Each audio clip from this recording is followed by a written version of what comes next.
Dr. Wineswari, well, she will be speaking on the willingness of performing the clinical breast examination among Malaysians. Thank you, Prof. Leong, for the introduction. So I will be presenting a simple study done by the National Cancer Society on barriers associated with willingness to perform clinical breast examination among women in Malaysia. So this is the current scenario globally. Okay, so breast cancer remains the top cause of cancer and also cancer mortality globally. When we look at low and high and middle income countries, survival rate in high income countries is actually 9 out of 10 as compared to lower income countries, it's only 4 out of 10. So when we look at staging of cancer in Malaysia, most of our patients are still being detected, almost 50% is still being detected at stages 3 and 4, despite having available screening modalities and multiple screening programs. So Malaysia's efforts to increase early detection, early diagnosis of breast cancer, we have advocated on clinical breast examination, which is supported by WHO for a middle income country with lower resources and not adequate access to healthcare facilities, and mammogram for women from the age of 50 to 74 years old, 2 years once, and based on their risk stratification. So clinical breast examination serves as a modality that is operated by a healthcare professional who is trained, regularly go for professional training, and it serves as a modality that is cost effective, and it's also accessible to communities, especially in the rural areas and communities who are marginalized and communities with poor access and lower socioeconomic status to healthcare. So we have used the stroke checklist for this study. It was conducted from October to November 2023 during the Pink October month last year. So we had women from the age of 40 to 74 years old who has come in for the Jejak Cancer Community Outreach Program. So we have given them a questionnaire asking them, have you performed clinical breast examination before this? Yes or no? If no, why? What was your reason for not coming forward? So based on what we have detected, majority was under no. That means they have never performed a clinical breast examination before. Okay, and the most commonest reasons that we have identified was lack of awareness and education. Okay, so did not know, fear of pain, no knowledge, shy, unsure if I am at risk factor for breast cancer, followed by limited access to healthcare and socioeconomic barrier.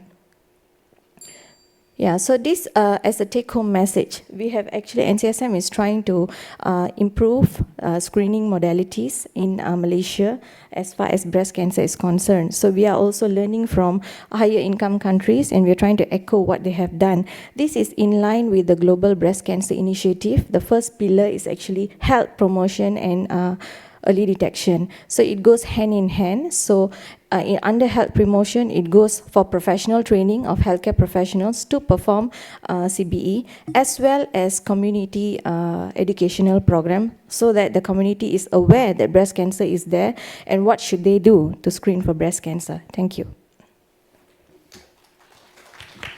All right, thank you, Doctor.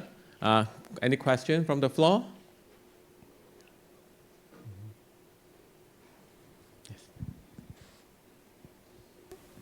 And this is by a question from a person that is scared to speak on a mic too.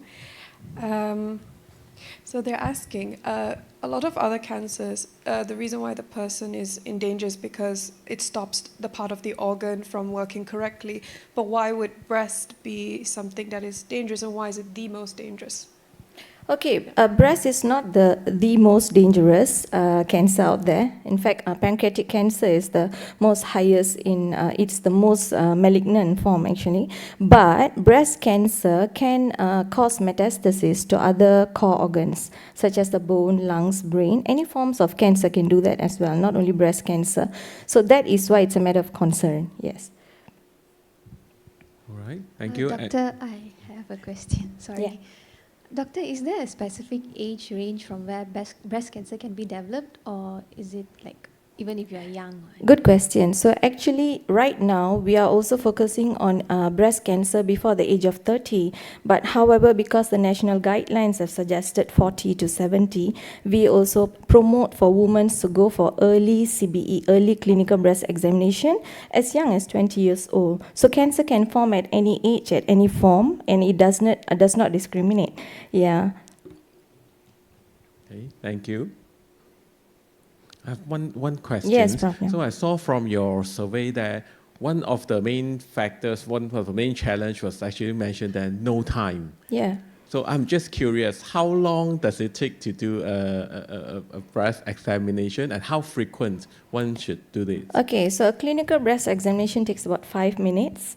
It's in Malaysia, it's performed at the government setting in Klinik Kesihatan. We also have the private doctors, we have the hospitals. Actually, it's easily accessible everywhere. However, when they said no time, we did explore further. It's just the matter of them going from their home to the setting where they perform the CBE. Yeah, it should be performed 2 yearly, doctor. Yeah. Yearly, okay. Yeah, 2 yearly. Self, Yes. Yeah.